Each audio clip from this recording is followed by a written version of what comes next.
Good morning, children. Myself name P.S. Tiwari from LP Savani Vidya Bhavan. We will continue with the subject OC, Organization of Commerce. Let's start. Okay. So children, in last lecture we have covered decentralization. In decentralization we have done the concept, introduction, meaning, definition and importance plus limitations. Fine. Today we'll cover the point that is delegation of authority. Inside the same we'll discuss meaning, definition, importance, an element which is used for the delegation of authority. Let's start with the same. See, on your screen you can look after the meaning for the delegation of authority. According to legal view, power means authority to take legal action, but in business, power is to give order and also to see it that the order are followed or not. Fine. When the size of the organization become large, the upper level administrator assigns some work to their helpers. They have to see whether the order are followed or not. They have to observe whether the order are followed or not. In order to enable such helpers to perform their task well, some powers are vested upon them. That is exactly called delegation of power. In this way, in ordinary word, it can be said that to delegate power is to enable the other person to have the power for doing the task well. We are giving powers to the person to get the work done from others, and also by the using of that power, the accuracy of the work can be done easily. The task can be achieved easily in the orderly manner. Fine. Now let's see the definition. See children, the definition is given by the Lewis Allen. The delegation of power is such kind of process in which the administrator gives the part of the power to his helper along with duties, and the helpers with the help of others for the purpose of work performance accept such power consciously. Fine. In the delegation of power, the understanding of the responsibility is the main thing. When you are delegating the power to the people, they have to understand the responsibility. The helpers are given power and they are responsible to get the work done from others. But the final completion of the work and its responsibility rest with the upper level of administrator only, because they are the superior person are guiding to their subordinate. So the completion of the work and its responsibility are even there in the hand of upper level administrator. They are not free from their work. Their work is to observe their subordinate, guide them, direct them. In case they are finding out any kind of deviation at that stage, they can give the track to them to remove that problems, etc., and guide them accordingly. According to the change in situation, according to the circumstances, they have to give a order plus direction to their subordinate for the completion of the target, but according to the power as well. Fine. The upper level authority are busy with the formulation of the policy, plus they have to observe to their subordinate, that is middle level of management. And the middle level of management are busy with getting the work done through others. That means getting the work done from their bottom level of management, from their subordinates. But that doesn't mean the middle level of management are free from their work. Over there they have to observe them plus guide them. When they are supposed to find out any kind of deviation, they have to remove the same after taking the necessary actions, etc. Fine. So in this way, the power, duty, responsibility are used in the delegation of authority. Now, some of the importance is also given for the delegation of authority. Let's see the same. Yes, here are the importance for the delegation of authority. Total 6 importance are there. Delegation of power relieves upper level administrator from more work. Hence, they can focus upon policy matters. The upper level authority are free from the work but they have to focus on the policy matters, on the formulation of the policy, due to which management is more efficient.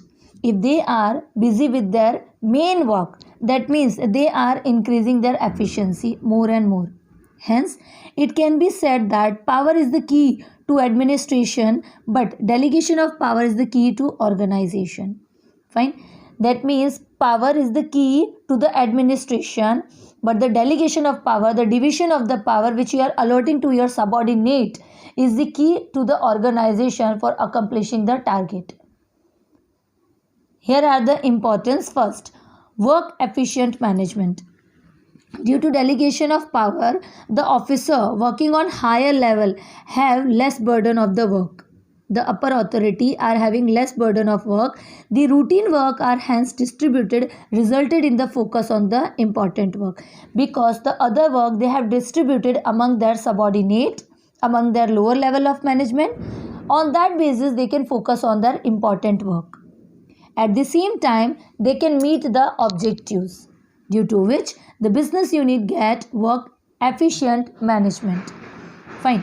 They are focusing more on the main work. Similarly, at the same time, efficiently, they can reflect the managerial work. Then the second one, development of employees. Different employee working in the organization, as we know, get an opportunity to work. Similarly, the different employee are getting in an organization, a different type of employee are getting different type of opportunity to do the work. Take decision due to the decentralization of power, due to which their confidence is improved. According to their work category, they are improving in that particular field, and their confidence level also boosts. They can have a better decision making capacity and take logical decision due to the constant need of taking decision. They are constant in their field, in their special field. At that stage, they are eligible to take logical decision according to the changing circumstances. They can develop their IQ level, their experience level, their decision making level. Then the third one, motivation. Due to delegation of power, when you are dividing the power to their subordinate, the employee have a chance to develop their ability. They can learn how much quality is there inside them.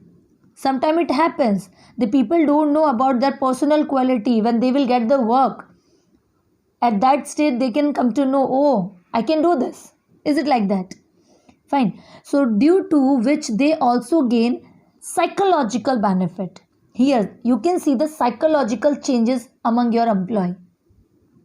When the higher administrator delegates the power and enables decentralization to the helpers, such helper not only get the work accomplishment but at the same time get boost their self-confidence due to such work accomplishment. According to the situation, if they are eligible to take decision, it will be self-motivated. It will be increasing their self-confidence, boosting their self-confidence. Due to this, the right kind of motivation is obtained. This is called the positive kind of motivation among your employee.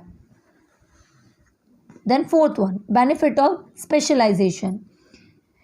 In a single unit, it is possible that all the employee may not have ability in all the field and areas. All the employees are not comfortable with all the department. It is obvious that such ability is not possessed by all, but due to decentralization of power, different people are assigned different kind of work, and hence the benefit of the specialized skill of the such people is obtained in the matter of their ability, skills, and the variety of excellency. Fine. When you are giving them work according to their comfort zone, at that stage, you can see a different kind of changes among them because they can work in their specialized category. And you can see, you can observe how they are putting their ability, how they are reflecting their skills, plus the variety of excellence in their respective field also you can observe with the help of supervision. So the benefit of specialization is also possible with the help of delegation of authority. Then coordination. Due to delegation, the relationship of helper and upper officer are developed. The middle and lower level employee get the chance to take their decision independently. In this way, their opinions are respected and they are able to develop their interpersonal relation in the organization. This enables good coordination. Fine. Delegation of authority, you are giving power to your subordinate. Your subordinate are giving you the result on that basis. So you are maintaining the relation between the middle level of management and lower level of management. You can see that the officer level of management and the lower level of management can create a harmonious relation among themselves. They will coordinate with each other. Cooperation is possible with the help of delegation of authority among the staff. Then the last one is scope for expansion. Due to delegation of power, the upper level officers are free to focus on new ideas for the expansion of the business. This enables long life to the organization and ease to doing the business. Fine.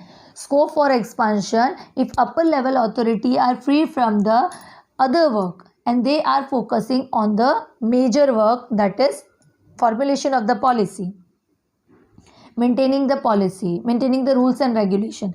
That means they are creating a work which is expanding the business.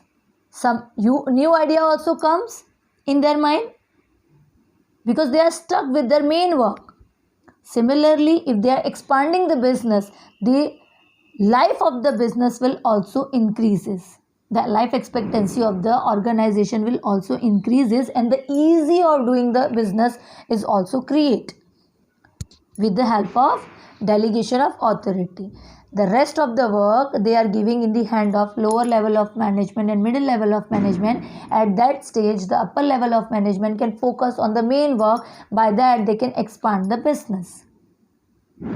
So these are the importance of the delegation of authority. Now we'll use the elements which are used in delegation of authority. Let's see the same. See, with the help of this diagram, you can come to know that what are the process of delegation of authority, which are the elements which used in the delegation of authority. Again, according to the Lewis Allen, delegation of authority means assigning of responsibility and power to the subordinate by creating accountability for effective performance. Fine. So 3 cycles you are supposed to use for the process of delegation. First, entrustment of responsibility. Second, conferment of authority. Third, creation of accountability. With the help of these 3 you can run the process of delegation of authority. In this way, a tripod structure of the delegation of authority can be formed. You can see with the help of diagram. All the 3 elements are equally important and independent, still mutually connected. An effective organizational structure can be formed by balancing them. See, if you are giving the responsibility and you are not giving them authority, powers, and they are not accountable, they are not answerable to you, doesn't mean of the responsibility. If you are giving them authority and not giving them responsibility plus accountability, the authority is also useless. Fine. Similarly, this tripod structure for the process of delegation of authority runs equally. Equally, we are giving importance to 3 of the tiers. Fine. First one is entrustment of responsibility. Here I am reflecting the content related with the statement. Let's see the same. See children, here are the explanation related with the process of delegation of authority. The first one is entrustment of responsibility. Entrustment of responsibility is the duty assigned by the top level officer to the subordinate for the particular work. Assigning the work to the lower level of authority, which is given by the top authority. The responsibility is given to the accomplishing a particular task. Why we are giving responsibility to them? To complete a task. It creates a relationship between superior and subordinate. Here, top authority are giving order to the subordinate, superior authority giving the order to the subordinate. That means they are creating a relationship between them. The subordinate is expected to follow the order given by the superior authority. The subordinate is supposed to follow the order which is given by the superior authority. Thus, the assignment of responsibility flows from top to bottom level. The assignment of responsibility. The assignment of responsibility flows from upper to bottom. Upper level authority giving order and duty and responsibility to the lower level authority. So it flows from the top to bottom. Then second one, conferment of authority. By giving power to the person, result can be obtained by work accomplishment. When you are providing the power to the person, it will result to obtain the work accomplishment. The administrator should provide enough power to the helper or subordinate so that they can allot the work to the lower level authority and get the work done. With the help of the power which is allotted to them, after using the same, the subordinate, the middle level of management can get the work done from their lower level of management. Hence, the delegation of authority is the important step towards the allotment of power. This flows from upper to lower level. Again, power, authority flows from upper to lower. Normally, in this process, the power to give decision and the power to give order is given. The delegation of authority can be for various purposes. This power which you are allocating flowing from upper to lower level, it is used for various purposes like marketing manager are giving power to incur necessary expenditure in their work area. In their work area, the work related with the appointment of the employee, to take disciplinary action against the employee, advertisement, selling part, marketing part, etc. can be taken by the marketing manager. So after using the powers, the manager can reflect the expected result in front of their superior authority. But the powers, the authority are flow from the upper level to lower level. It is passes towards upper level to lower level. Then last one, creation of accountability. The delegation of authority holder has to provide proper explanation and follow reporting process to the top level management. See children, short and simple, accountability meanwhile answerable. Accountable, that means answerable. Now lower level authority are accountable to give the report to their superior authority. Fine. Again repeating, the explanation, that is reporting process to the top level management, is given by the bottom level authority. And this is known as accountability. He may surely be given a power to get the work done by other, but finally the responsibility of the getting the work done rests with the upper level administrator only. Hence, the middle level authority holder should take care to ensure that the work is properly done by the lower level staff, and the middle level authority holder cannot free himself from his responsibility of getting work done. See, simple as that. When once you have given allotted the work to the middle level of authority and they are getting the work done from their bottom level of authority, that doesn't mean that middle level of authority can free from their work. Their work is to observe, to find out the deviation, to take necessary action, to guide to their bottom level of management according to the necessary situation, according to the circumstances. The accountability flows from lower level to upper level. Why this statement is given accountable, that means answerable. Answerable thing is flows from lower to upper. The lower level of management can answerable to the middle level of authority, and the middle level of authority are answerable to the top level of authority. That means submitting the report. Submitting the report. The reporting part flows lower to top. This accountability cannot be passed on. The answerable cannot be passed on. For example, I am giving you a textual example only. The account officer may give the work of writing account to his accountant. Accounts officer can give the work of writing account to his accountant, but when the account are written, the work is done for the accountancy, it is the accounts officer who has to check the accuracy of the work done and not the accountant. Then the work of accountant officer to check out the accuracy of the work which is done by the accountant. At that stage, the account officer are not having a rights to ask to his or her accountant, please check out the work whatever you have done. This statement, if given by the accounts officer, this is not acceptable in the business. The work which is allotted to the middle level authority is compulsorily has been done by them. So the account officer, once if they want to give the writing part of accountancy to their accountant, they can. But after completion of the work, the account officer work to check out the accuracy which is related with the work done by the accountant. Not the accountant will check his or her own work. Fine.